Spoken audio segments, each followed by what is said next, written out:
I'd watch him like take this equation where, you know, the world we live in is an inherently dangerous place. And the way that he chose to kind of present a personal solution to that problem was, I'm going to keep a gun with me to keep my wife and I safe. And so when it occurred to me that I could be in a situation like that without him present, that was my answer to the question. It was, okay, having a gun a part of my daily life is no longer like, I'm not into this isn't my hobby, that's my husband's thing, to like, I actually think I have to do this for me.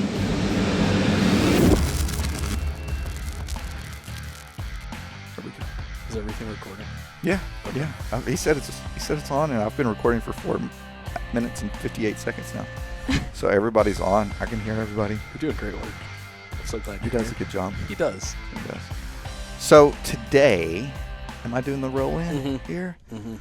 Welcome to the Big Tex Ordnance Podcast. Today, we have Tessah and Mitch joining us on our broadcast here, and a little quick background that I know of. All right. So years ago, we approached Tessah to be one of our affiliates back when we were first building our affiliate program. And then John and Sarah stole Tessah from me because I was going to try to give Tessah a job. Jerks. And they stole her. So just so you know. I didn't know that. Just so you know. That we were definitely going to figure out how to get you to work for us. And it did not work out because John and Sarah stole you. Dang. Straight up. Dang. And that's why we're not carrying Phlster anymore. Yeah. Just kidding. Just kidding. We still have Phlster in stock. That's running great, Phlster. And then, Mitch, you are about, 26, 28 days out from being a civilian? My last day in the Army was 3 days ago. Officially. Officially. You have ETS. Officially ETS. And you have no more commitment. And we'll talk about we'll separate y'all out just a little bit because y'all have a cool story, and that's what we want to talk about. And then anyway, we'll go into it. So, Tessah, how did y'all meet? All right. I want to go back because it's a cool story. I love it. So, how did y'all meet? Yeah. And then how did you get her into guns?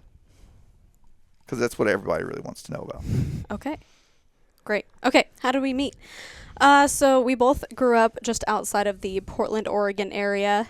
We both went to the same church growing up, like since we were babies. But we didn't run into each other until I started going to the school that was also attached to our church. In my 7th grade year, his 8th grade year.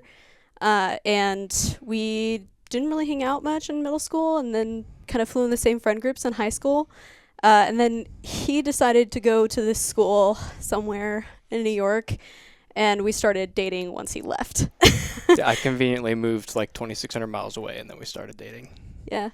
It's like, dang, this girl back in Oregon is cute. I guess we should probably start dating now that I live on the opposite side of the country.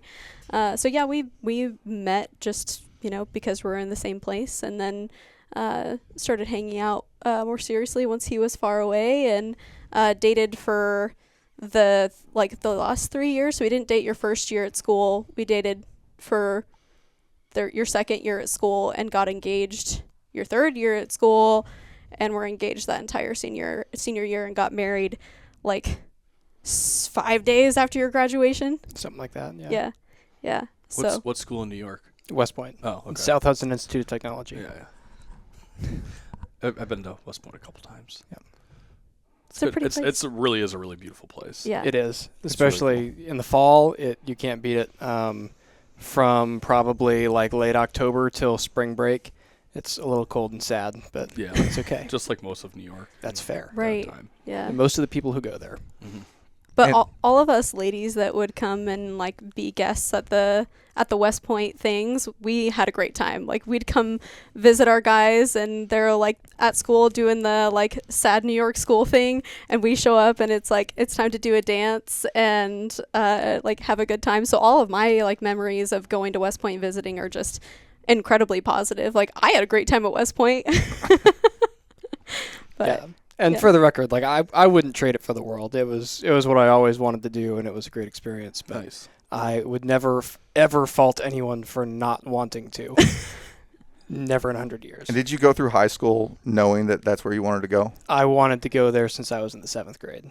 Like that was, I think, when I was like, that's what I want to do. Cool. So all of high school was just working on getting there. Did you have family that went to West Point or family in the military or anything? No, like that? my mom's dad, he was in the 101st from like 62 to 64, I think. Like right before it transitioned over from airborne to air assault. So I grew up like listening to his stories of, being with 101st and jump school and recondo school and all that sort of stuff. And I adored my grandpa. Like he was one of my big role models, and I loved hearing his stories about it. But the Army always seemed like something that would be a good fit. And for the time that we were in, it was a good experience, and I've made most of my best friends through it. And you joined in? I started school in 2014. I commissioned in 2018. Okay. Cool. Nice. Nice. And did you get a pick armor branch? Yes. Okay. Yeah. I think I would have loved to be a pilot, but I did not get good enough grades. So that was gone way before like it got to me in the order of merit. But yeah, out of everything, we won't let you fly an airplane, but we'll let you be an armor officer. Yeah, it's, Difference. there's There's a a difference. slight difference. but Still tanks are neat. Yeah. So Yeah, I had a good time. let them get off the ground if they don't score. I was very firmly tethered to the ground. It was not moving. I was personally glad that you weren't flying in the sky. I was glad that he was in an armored tank. Like that gave me a little bit of peace of mind. If to it be stops something- working, you can step out. Right. Yeah. Yeah. Well, and it keeps you warm at night when Can it's cold. Step out of an airplane with the eject button. Yeah. I don't know if that's considered stepping out though. It doesn't. Okay. No.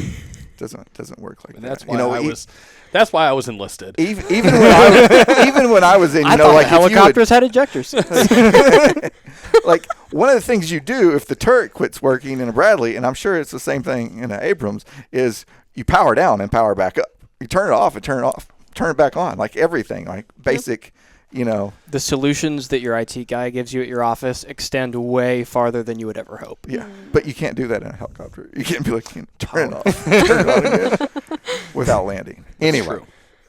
so that gets y'all up until 2018, you said, right? At what point in there did you start shooting?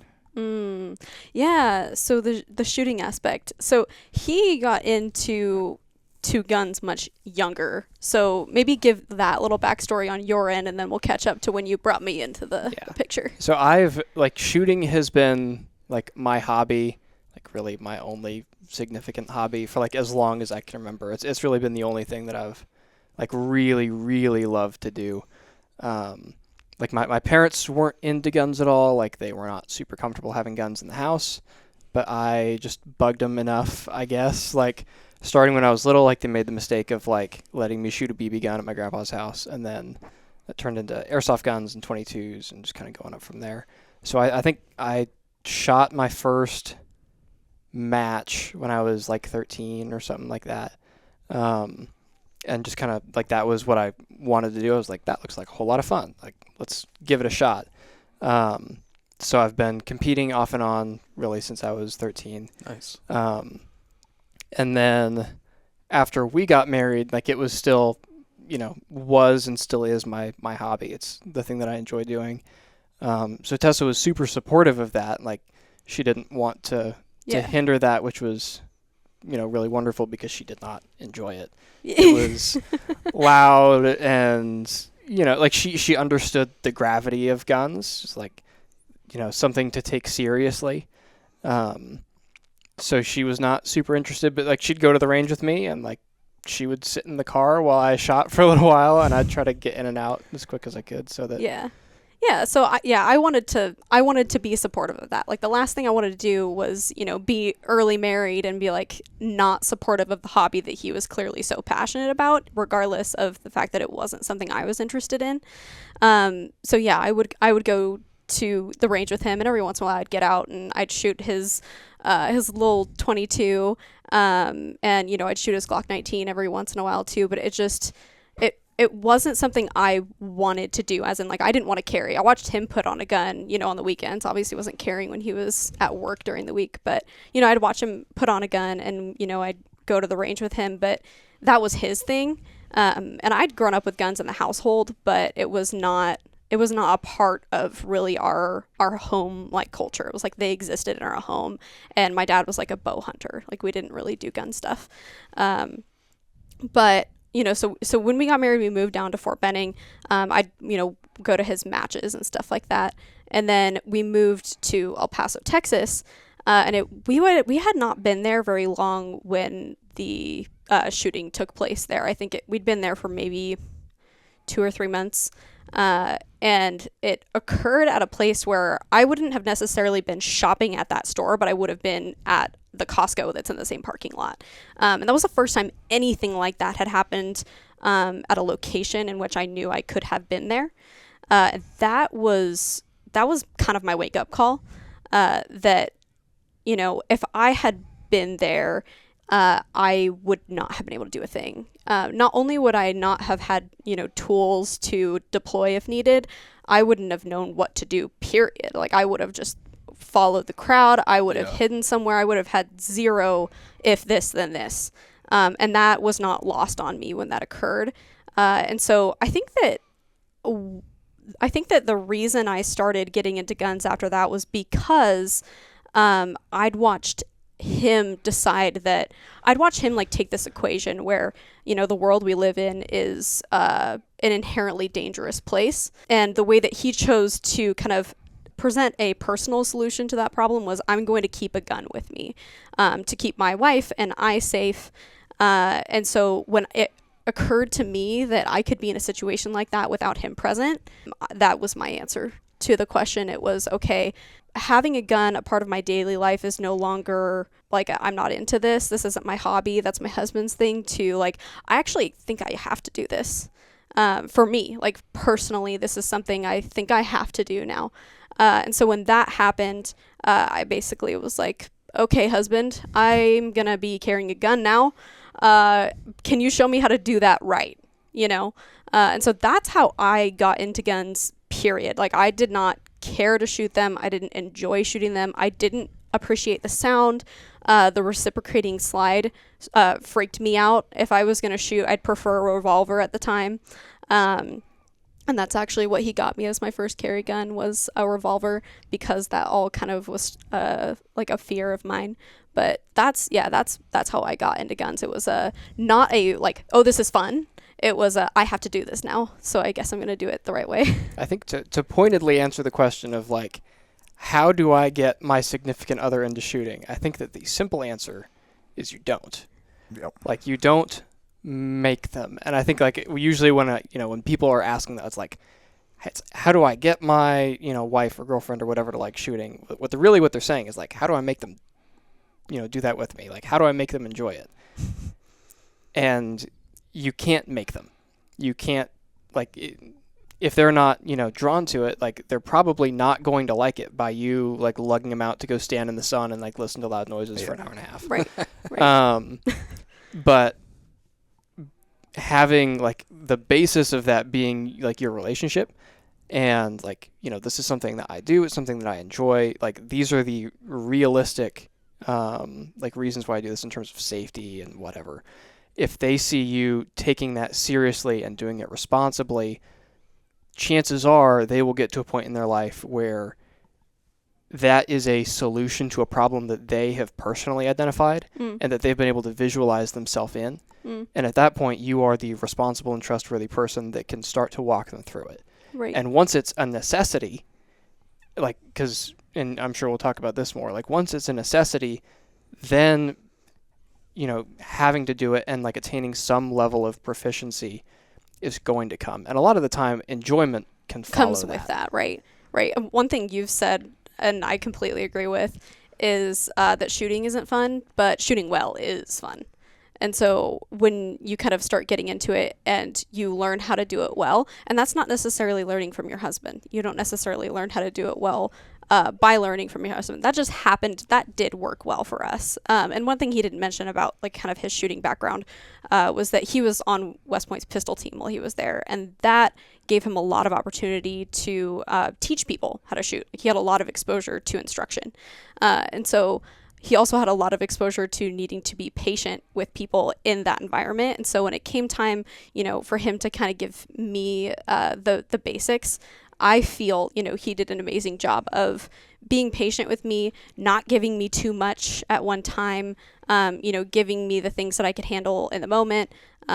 So that worked out really well for us, but it's not necessarily something that I think it works well for everyone to have their spouse teach them. I would bet that you're on an outlier. Like you are Right. like the 2% of 2% of 5%. Like you're way up there. Because I know, like, back when I was at the range doing instruction, like the guys that didn't want to teach their wives because they knew better, basically, they came in and be like, hey, you know what you're doing. Teach my wife. I don't want any part of it. That's a good segment. And then there's a huge segment that's like, I know. yes. I've gone. like, I can teach you, little lady. Yeah. I've gone shooting with my wife before, and like, I can teach her, but only up to some point. And then I'm gonna be like, hey, you need to like. Here's the fundamentals. You understand that? Okay, now you need to go to like somewhere. Yeah. Where like, not that I can't do it, but I'll be like, no, I'm just gonna get like frustrated Yes. or It has nothing to do with your skill level. yeah. Or Right. ability No. to teach or anything like that. Or like even spouses your should- relationship. It Oh, doesn't yeah. have, it's not, that doesn't reflect poorly on your relationship Oh, no. either. Yeah. Like, Yeah. no, spouses should teach spouses.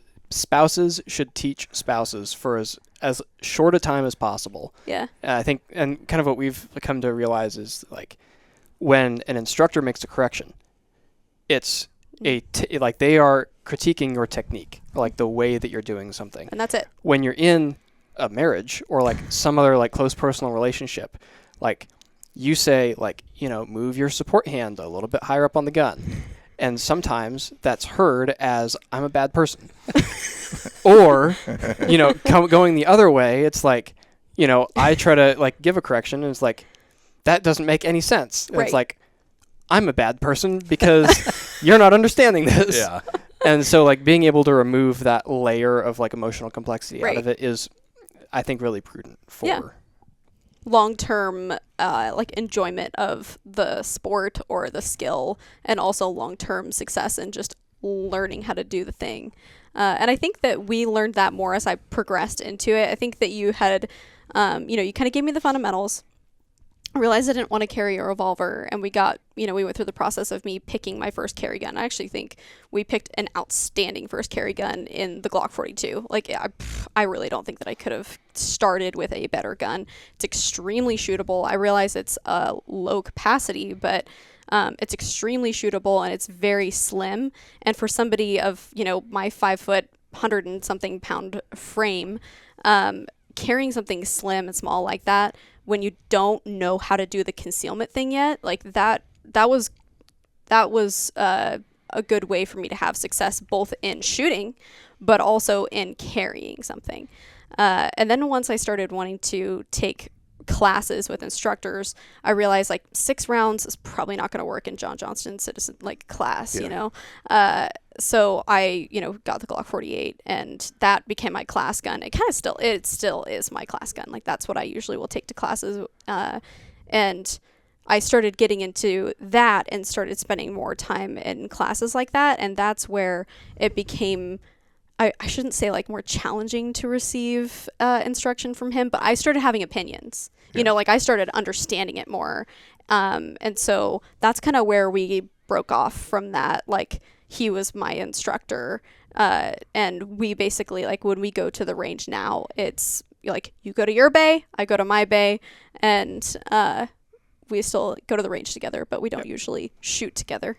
So, yeah. And didn't you do like a size comparison one time to like, him carrying a Glock 34 is equal to you carrying like a 43. Like, I mean, Yeah. like size wise in Yeah. real estate. Yeah, and I don't think a lot of people realize that. And so I realized that. Like I'm seeing him put a gun on every day. I'm seeing me put a gun on every day, and I'm putting on a Glock 48 at the time.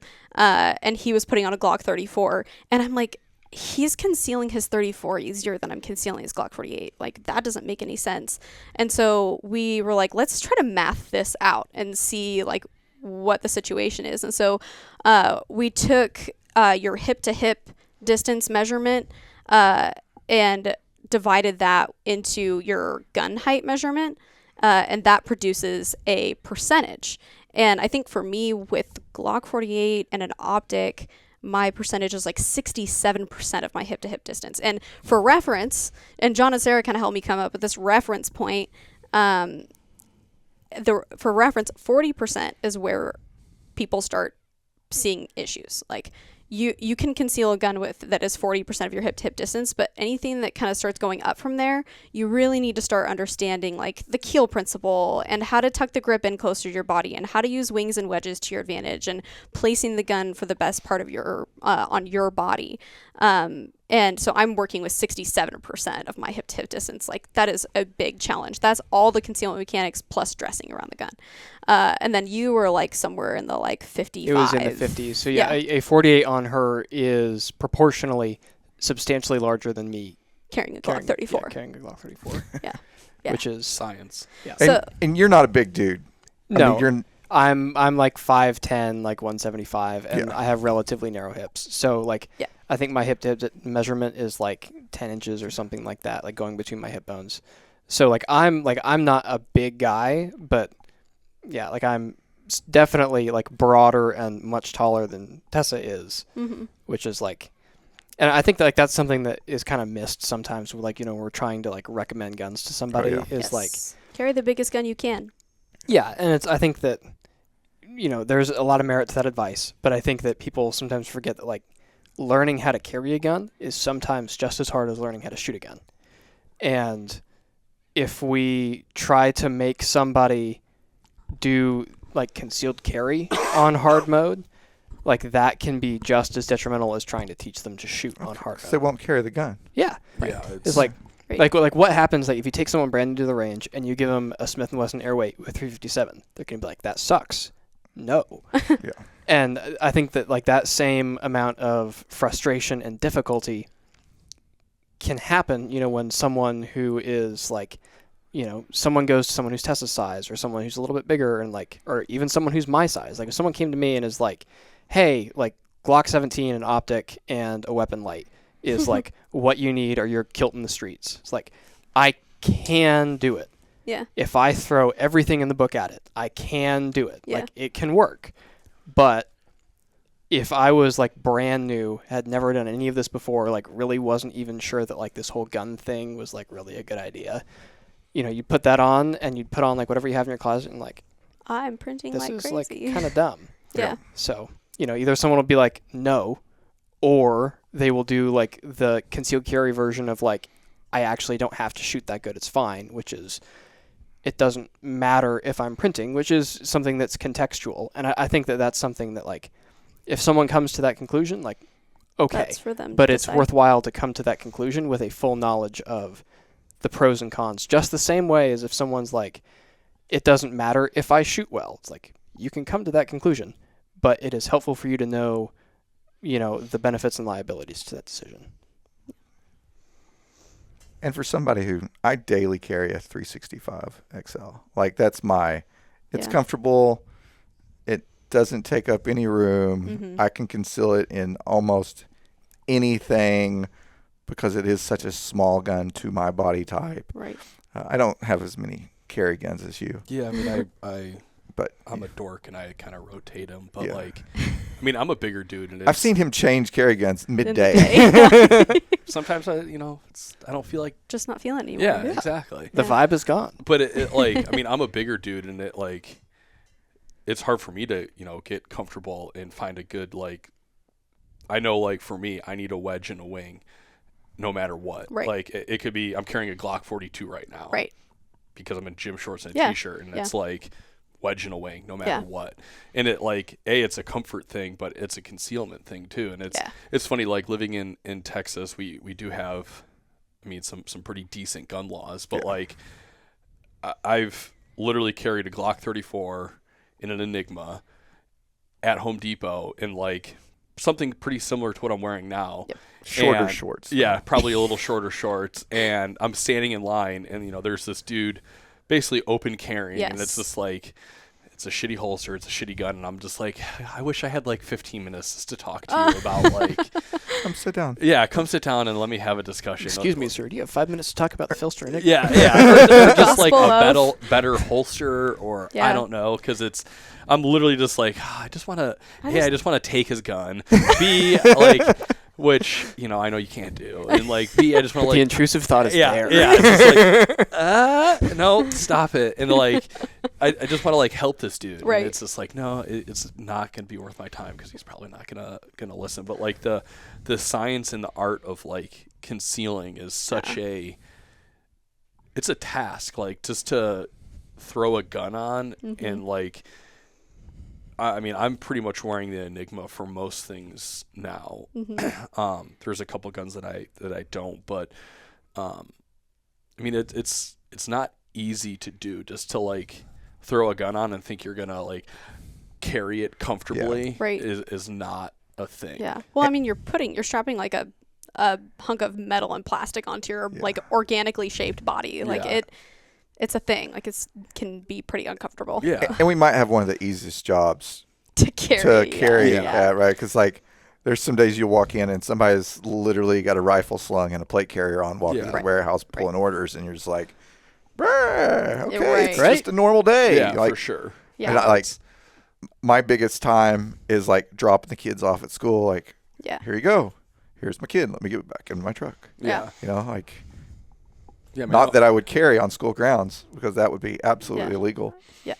But, that's the daily process. Or go to H-E-B, grab some food. Like, we don't really have to. Right.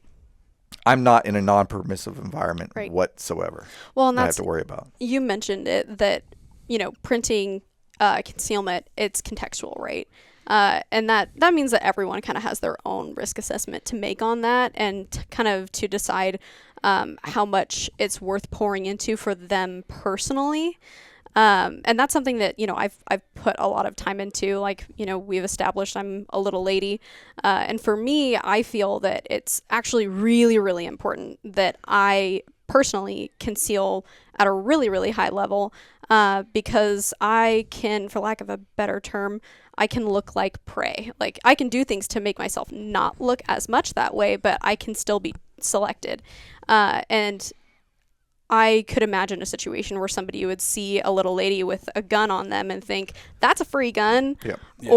Or I mean, just as bad, they would notice that I had a gun and they would pick me anyways. And they would know where it was and how to stop me from getting to it.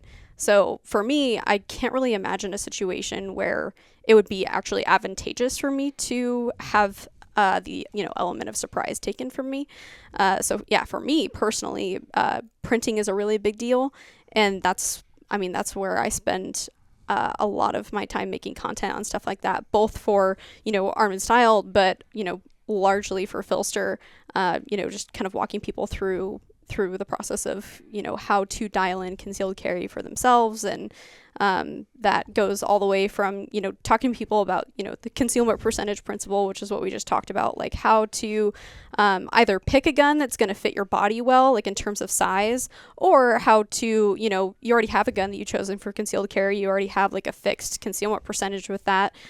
You can at least go into it having an idea of what percentage, like what level of difficulty am I kind of going into this with, from that all the way to, helping people understand, what to look for in a holster, what might work best with their clothing selection, things like that. Yeah. So, I mean, there's such a big difference too in carrying like a Glock 48 or a 365 and carrying a Glock 19. Like just the amount of work to conceal that the proper way, and like just the size. It's just, there's a difference in what pants you're going to put on for the 100%. day. 100%. yeah, that's true. You have to have multiple options. So if you're new to concealed carry, this is definitely a conversation that we can. My Glock 19 for the first time in like 2 months last week, and I was like, why am I doing this? Is dumb. I'm like, Why? I'm like, this is Like, I got a rifle right there, yeah, man. I'm like, I don't. Like, I got a sub gun right there. Yeah, I'm like, Well, and especially in the middle of the Texas heat. Like, I've said that multiple times this summer. Like, concealed carry in the summertime for me is extremely, and it's frustrating for everyone. But there is not like a gun that's not a pocket gun that is 40% of my hip to hip distance. Like, I'm carrying a P365 with an optic, and I think that's in the 50s. Like, Yeah, that's like well the into the 50s. 50s for my concealment percentage. Like, a tiny gun on me is still a big gun for me to carry. yeah. And so I get into the summer months and I'm carrying the equivalent of you carrying a Glock 19 Yeah. still. And it gets so infuriating. And I was saying to him just a couple weeks ago, when it's like we're, in Savannah, coastal Georgia, and it's like the felt temperature is like 110 or something. And I'm thinking, like, you know what? I bet the people that carry guns is already a small number of people, but I bet much fewer people carry guns in the summertime because it does just get so it can get so cumbersome. Yeah, I mean, And that's just like down here, and when it gets finally in November or December where we can wear jackets and we're walking in, we're like, check out my MP5. yeah, I mean, it's been over 100 almost every day for the last month. The hottest month on record in Houston, the hottest August. Like 102 average the whole month. And it rained on the way here, so it is humid. Yeah. Oh. Well, yeah. It rained over there. It rained over there. It didn't rain over there. Yeah. Or at my house. Yeah, it's just miserable. I'm like, I'm not carrying that big of That's a gun. ridiculous. I'm, like, Yeah. I'm done with this. This back in the nightstand it goes. So we'll transition because you brought it up. How did you go from mass shooting at Costco or at the Costco area that you were at? So I'm going to carry a gun. To now I'm going to publicize that and put it on social media. Yeah. And what was the reasoning behind that? Right. Yeah. So I started posting about it on my personal Instagram. Like, I've always kind of shared stuff on social media. Like, that's just kind of always been a part of my world. Like, I've just kept people that are in my circle updated. That was kind of a big choice for me, and I didn't necessarily put enough thought into if I actually wanted people on my social media knowing that. And so I was posting about that on my personal, and then I realized I actually don't want the people in my life to know that I carry a gun, so I should probably not talk about this on my personal social media. So I stopped doing that, and it was when the COVID thing happened. We were anticipating a deployment all leading up to COVID. That was that period of time that I was starting to do concealed carry and such. He deployed, and COVID happened. They shipped him right back. And it was... I was in Europe for 18 days. Yeah. And Pretty so... long deployment. Yeah, it was ridiculous. Planned on 9 months. So yeah. After he came back, I thought to myself, like, I want to keep posting about this. I specifically wanted to show people that you can dress like a girl, like you can dress in a feminine manner and still carry a gun. Because it was my assumption when I got into concealed carry that I would have to forego my desire to dress in a feminine manner. And it was very much not the case. And that was something that kept me from wanting to carry a gun, was thinking that I would have to, dress more in a more masculine way. And so I decided I did want to continue posting about that. And so I started an Instagram. I said he was on his way to work one day, and I was like, I'm going to start an Instagram, and I'm going to call it Armed and Styled. And I'm just going to, just post outfits. I didn't have my face on it for like the first maybe year. It might have been like a year. My face wasn't on there. It was like purely just outfits, and concealed carry. And as it grew and developed, it turned into a place where I really was just sharing my journey.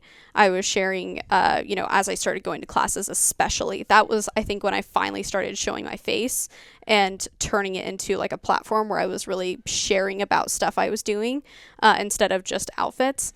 And so it developed itself. I had no intentions of like growing a thing, like turning it into a thing, doing a YouTube, nothing. None of that was the plan. I literally just wanted to post outfits on the internet, and that was it. And then it just like kind of started growing and I started learning more and wanted to share that process with other people. So it was very much a natural progression. Did you have any photography or social media background whatsoever? Not at all. Like I had started getting into photography probably like that year prior.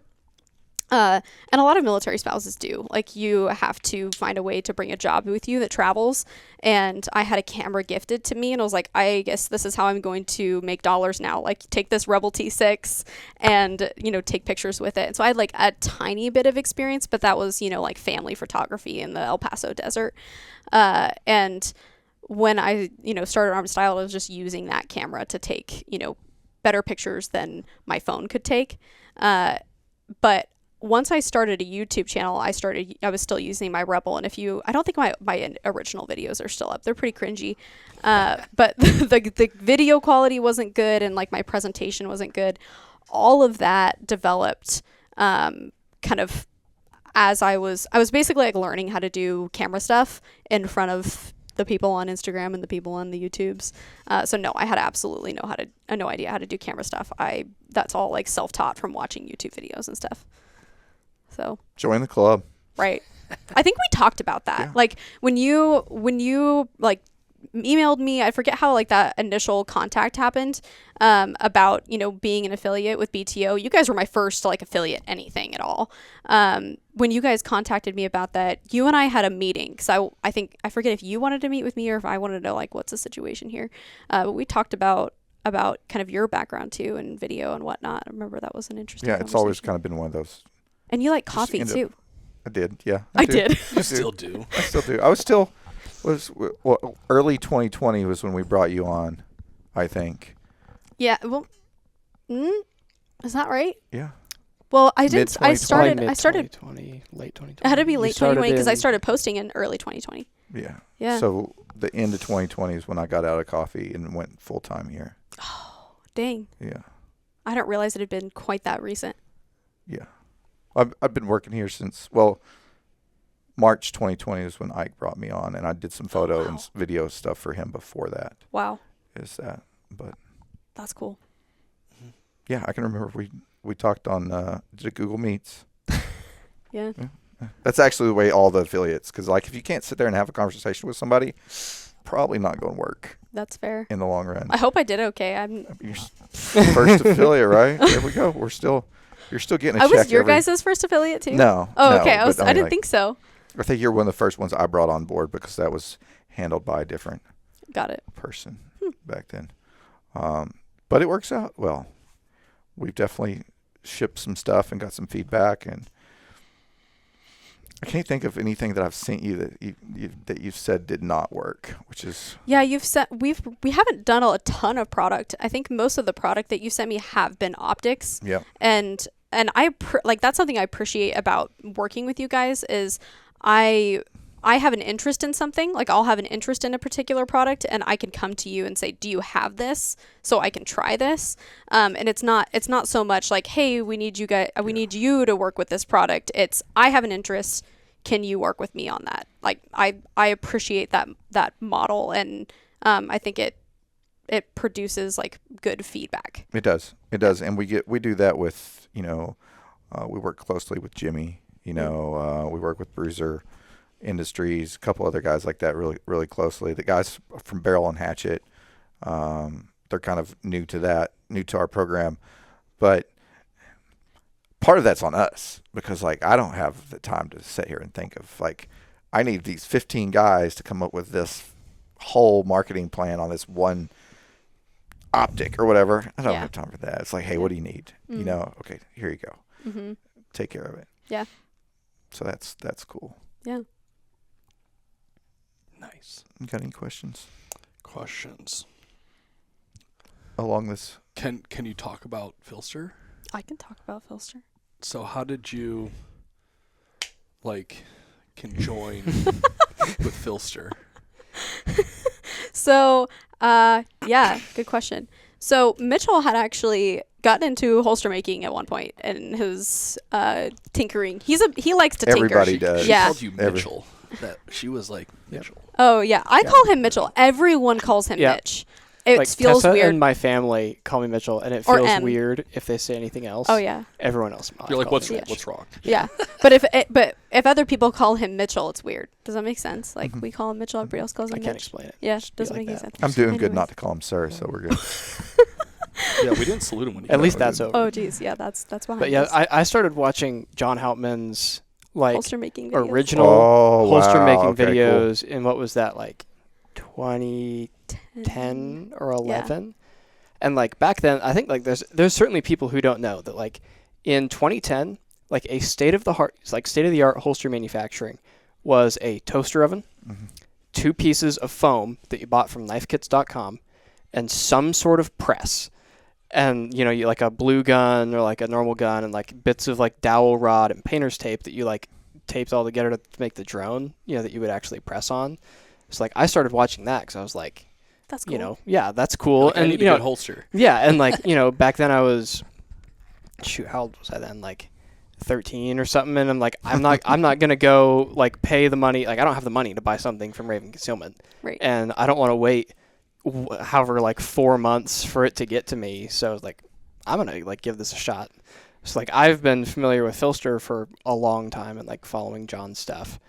But you'd never had one of their holsters before, but you'd followed closely along. I have a like a second gen skeleton that I bought in like 2017. Yeah. Gee, I'm sure you did, but you heard T-Rex give Yeah. John a shout out. Yeah, a I shout thought that out, was right? really cool just Is to that cool? hear Did that. you- Like did you hear about that? No, I didn't hear about Where that. T-Rex was talking about watching John's videos. John taught when he a lot first- of people how to make holsters. when he Oh, first yeah. got Was that into it. recently? yes. Yeah, it was Yes, like in the fairly last 6 recently. months. Oh, Yeah, Yeah. last I did not know recently, that. where he was talking about how he, you know, Phlster was a huge influence. Yeah. I don't remember the exact I words mean, he that's used, like but it was that's one thing that I've finally like have narrowed down as like my 3. I don't have like the bin of shitty guns. I have like the bin of holsters for Yeah. like finding what actually works for me. Like JM, Dark Star, and Phlster Yeah. are like my 3 holsters. And if I don't get a holster from one of those guys, it's like, okay, well, shit. Like, we're Yeah. I've been lucky enough to be around and in the industry long enough to where, and like had the right friends to where like Tom's like, here you go, check this out. Or like I order it off his website and don't tell him. Yeah. And then next thing I know, he's refunded my card. You know, Tom is the absolute Oh, yeah. man. Yeah. Tom, Yeah. I hope from I Dark hope- Star Tom, Gear. I hope you're watching this. Yeah, Thank he you will. for everything. I have a holster from Tom on Yeah. the way right now. Yeah, I've got a Tom holster on. But I mean, like also John, you know, Yeah. I can remember sitting there talking to John on the phone for the first time. And it might have been we were going to get the range that me and you used to work at set up as a Phlster dealer. Back before like that was way Right. like he's still in Philly.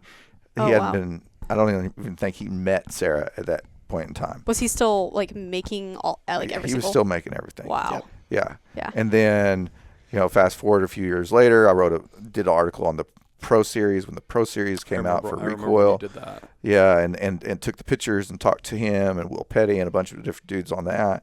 And then now it's like, I'm pretty sure the only person that sells more Phlster at this point is still Phlster than us. We sell a lot, but that's cool to see them and see how they've grown. And then to get, you know, the call and be like, hey, we're working on this. You got to check this out. Hey, I'm going to send you this. What do you think of this? Yeah.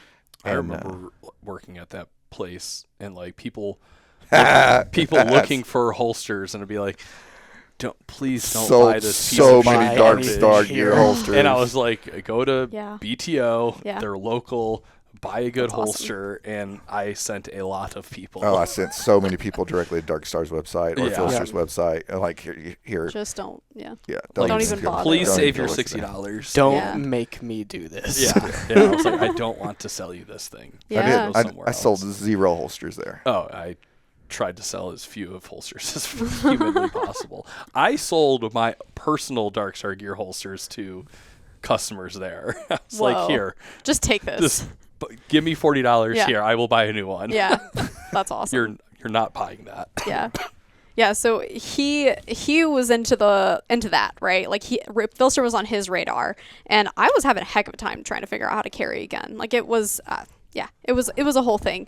And basically I had come to a point where I'd identified that I had kind of a missing link in my concealed carry lineup. Like I was carrying in a sidecar holster, which more or less required me to always be wearing a belt, which required me to forgo skirts and dresses. And I would kind of work around that with, beltless clips and such.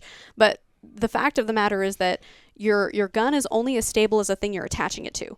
And I was attaching it to, multiple layers of like a tight fitting spandex, which can only work so well.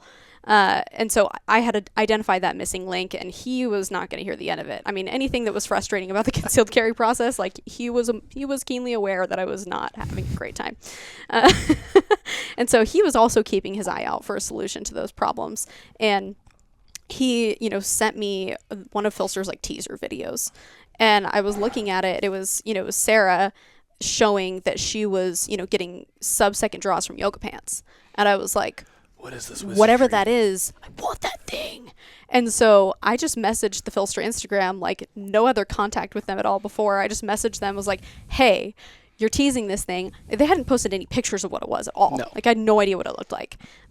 Whatever this is, I want it, and I want to buy it like yesterday.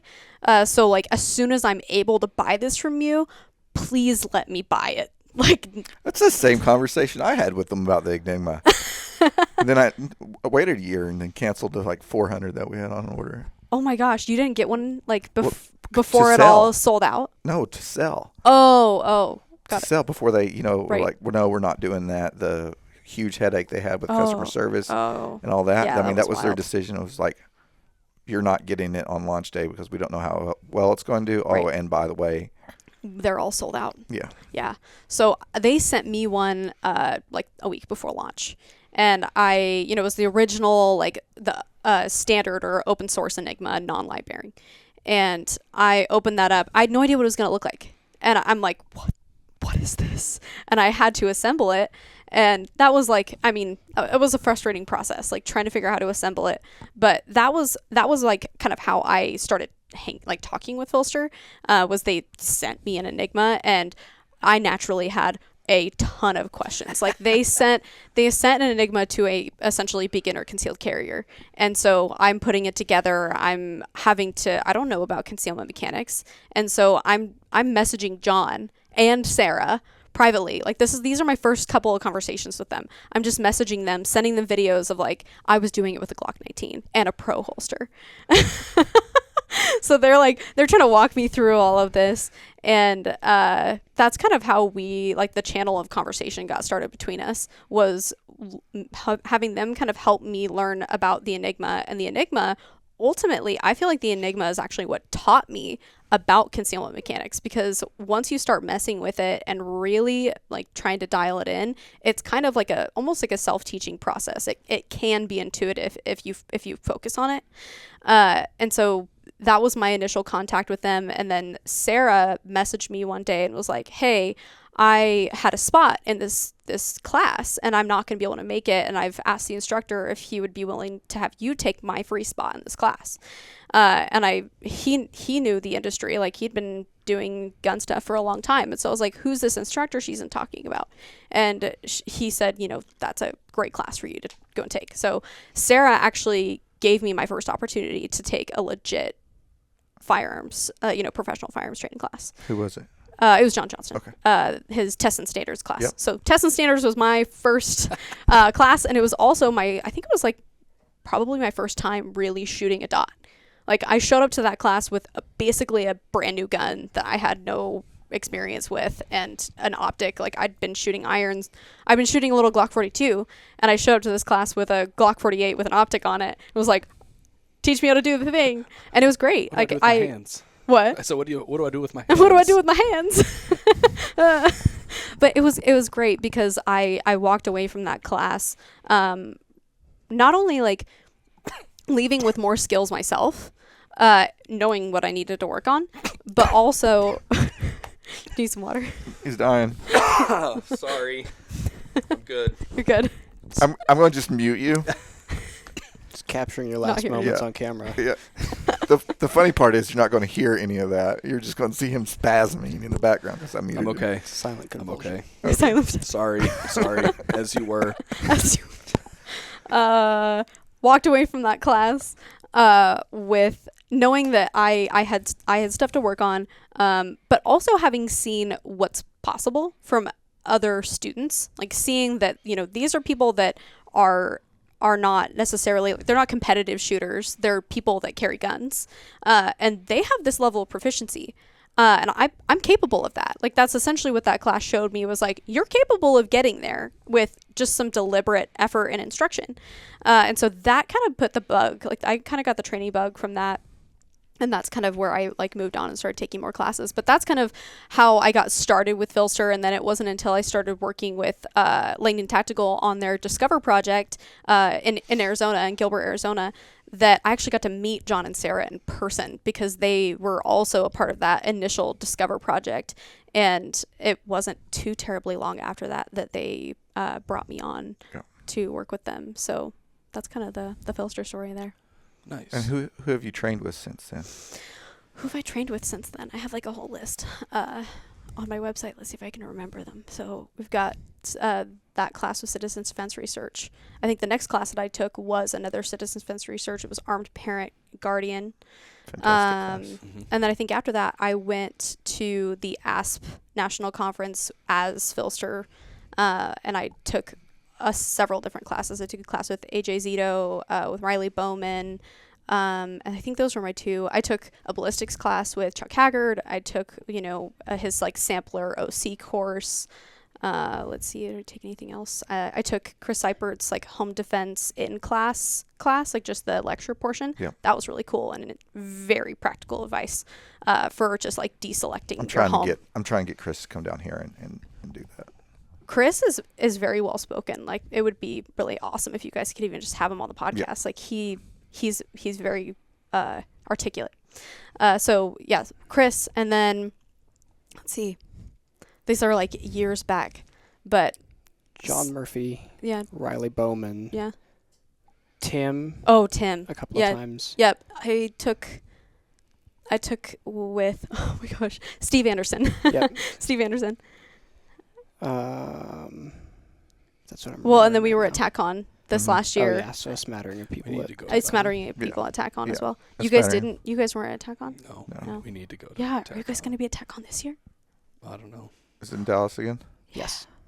It's already sold out. Oh yeah, those tickets, they were gone in like 2 days. Oh yeah. Well, I mean, we might make an appearance, but I know I signed up for the wait list. Like, Oh, hey, if somebody good. cancels. Yep.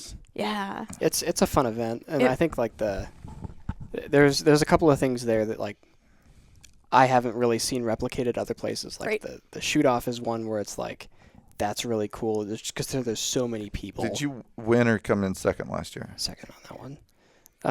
Good job. Congratulations, Thank by you. the way. But like that's a lot of fun. Like, and then you get like, it's always fun to have kind of those opportunities to take like, because you hear all these names, like people are always telling you like, oh yeah, I got to see this Go person, see- or like this person's really smart or whatever. And some of those conferences, I'm sure it's the same way at like Symposium and other places. Like you can kind of like take samplers, Yeah. and I think Yeah. that when you're in person with someone, because some people like, even if like they're popular or whatever, like you might get into their class and be like, this is not my thing. But if you're able to go around and like have a shorter time commitment, kind of validate Yeah. that person's ability to communicate or ability to teach on a short form topic, Mm-hmm. it's really easy to take that and be like, I have to see this person again Yeah. and get their full material. Absolutely. Yeah. Yeah. No, I've really enjoyed the like kind of conference style things I've been able to attend for that very purpose. Not only do you get to meet those people and kind of get an idea for the type of communicator and instructor they are, but you also get the opportunity to take a really wide variety of you get a wide variety of tools from that kind of thing. Like I said, I got to take, Chris's like classroom home defense, and then OC, ballistics, and then just, concealed carry, drawing from concealment, stuff like that. all so incredibly applicable. And I didn't have to, I mean, if I was going to do each of those classes on their own, it can get really expensive. You're traveling, you're getting a hotel, you're potentially getting a rental car, you're paying for the 2-day class. Just taking one of those classes can be a really big investment. It can be like a one-time-a-year investment.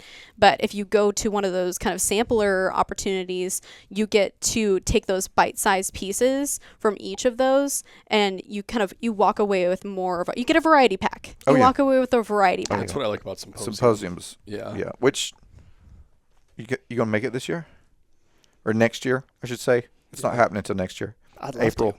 2024. Like everything that we've been planning on is like up until right about now. Yeah. So we haven't wanted to plan anything going beyond like literally right now because like we didn't know where we were living until like 2 weeks ago.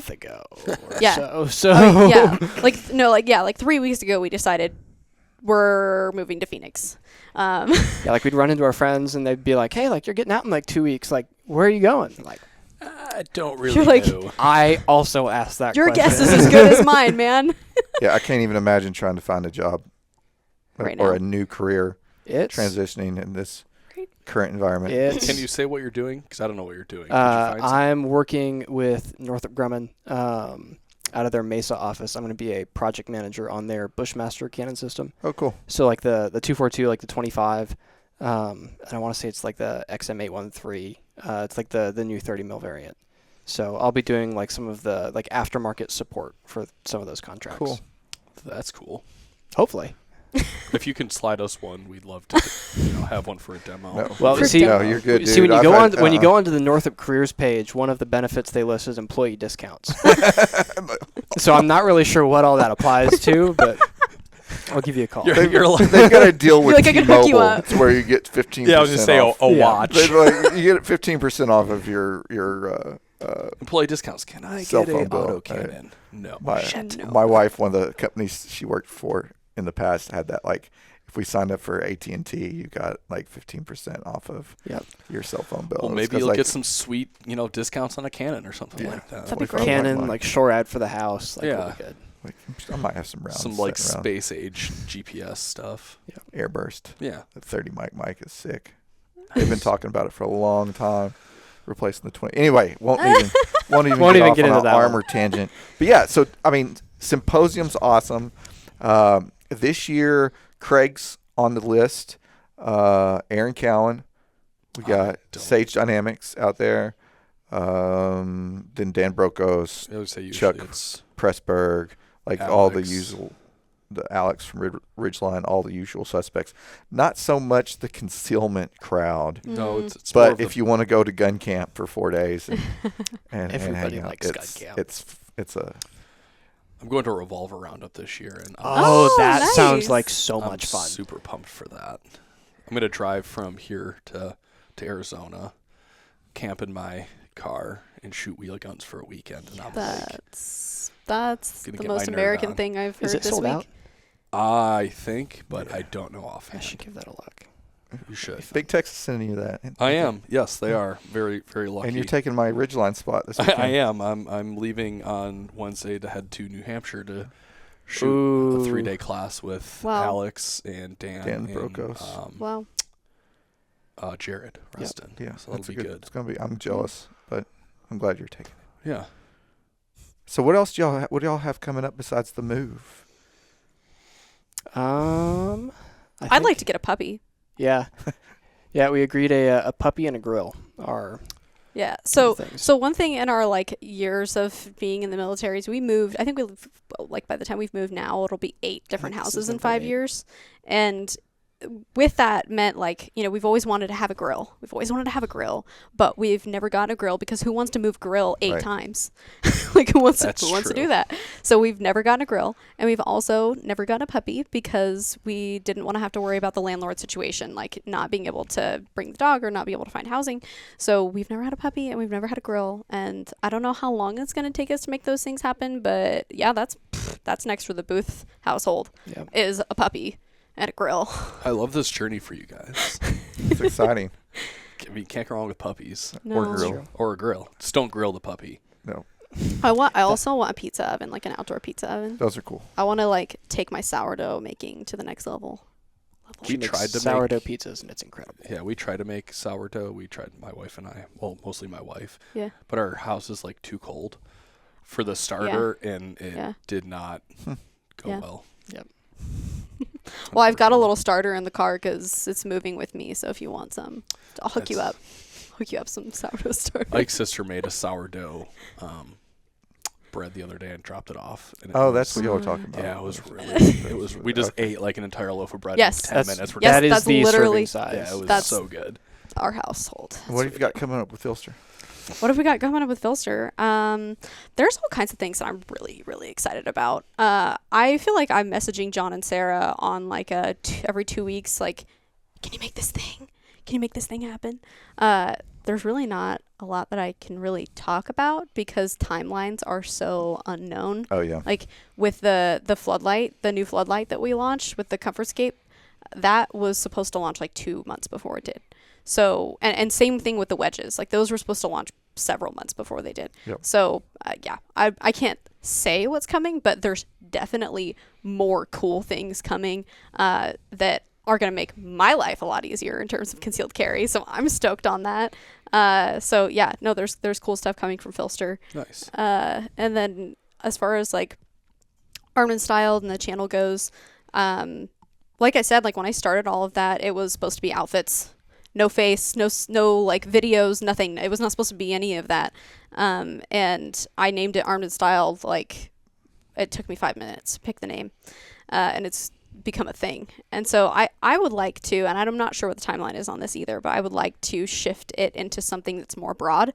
And it kind of has naturally grown into something that's more broad. It's, it's grown into, my process. And really my goal with the channel and with my Instagram is to shorten the learning curve for other people, especially, in the world of concealed carry and whatnot. There was a very steep learning curve for me at first. And a lot of this time that I've spent online over the last couple of years has been spent on trying to reduce that learning curve for other people. And I think in a lot of ways, especially with the work I've been able to do with Phlster, I actually do think that I've achieved that goal in a lot of ways. Just, teaching people about concealment mechanics and whatnot, like really trying to shorten that learning curve. And so that's what I would like to do with the channel going forward, is, continuing to broaden the things that I'm learning about. I want to, continue into the world of martial arts. I took a 2-year hiatus from jiu-jitsu, we were at Fort Benning for 6 months and then Savannah for a month or for a year, and didn't really get to find a gym in those periods of time. But I want to, get back into BJJ. I do want to explore the world of shotguns. Basically, I just would like to broaden it and bring other people alongside with those things. So there might be a name change in the future, and there's definitely going to be like a broadening of things. Cool. Yeah. Nice. Are you going to be close enough to Cecil to? Yeah, I think so. I'm not sure. He just opened a gym in the last year, I think. Yeah. I'm not sure where his gym is, and we haven't bought a house yet, so I'm not sure where that's going to line up. But I'll definitely go visit his gym for sure. Yeah, he's a good dude. Yeah. If you need his contact, I got it. He's a really good dude. I know, like your page and Sophia's page, I send a lot of people to for, women and actually being able to carry a gun and not dressing like a hobo.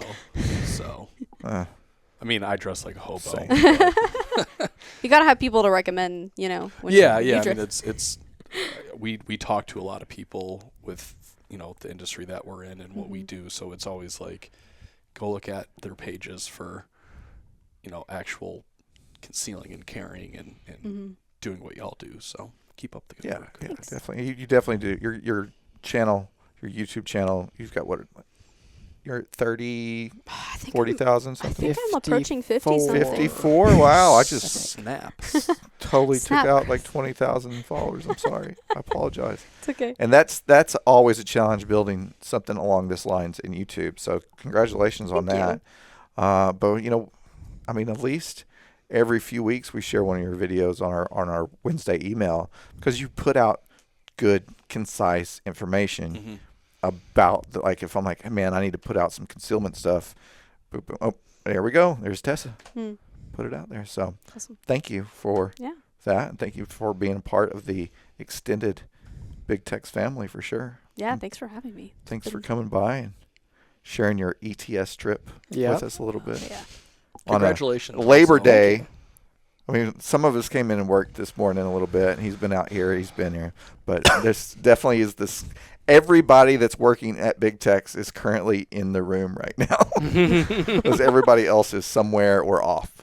So we're really appreciative of y'all coming by today. Yeah, thanks for coming out. Yeah, thanks for having us on Labor Day. Yeah, for sure. Yeah. For sure. Am I doing the sign off? Yeah. Oh my Just god. don't cuss at him. Last time I did this, it was not. It was bad. It was not good. Well, Ike isn't here today, so I'm doing this. Guys, thank you for tuning in today to the Big Tex Ordnance podcast. Please like, subscribe, hit the notification bell wherever that is. Check us out on YouTube, Instagram, Facebook. Our emails are super important. Make sure you're signed up for the emails. Thank you guys for coming. Thank you for coming. Thank you for coming. Thank you for listening. Thank Where can you they for find you at? watching. At armed_and_styled on Instagram, and then armed and styled on YouTube. And he's got booth performance design stuff coming up and doing stuff like that. So you can find him on Instagram and YouTube there too. Fantastic. Nice. Guys, thank you. Be safe on the rest of your journey. Thank you guys for listening. Stay strapped or get clapped. BTO podcast out.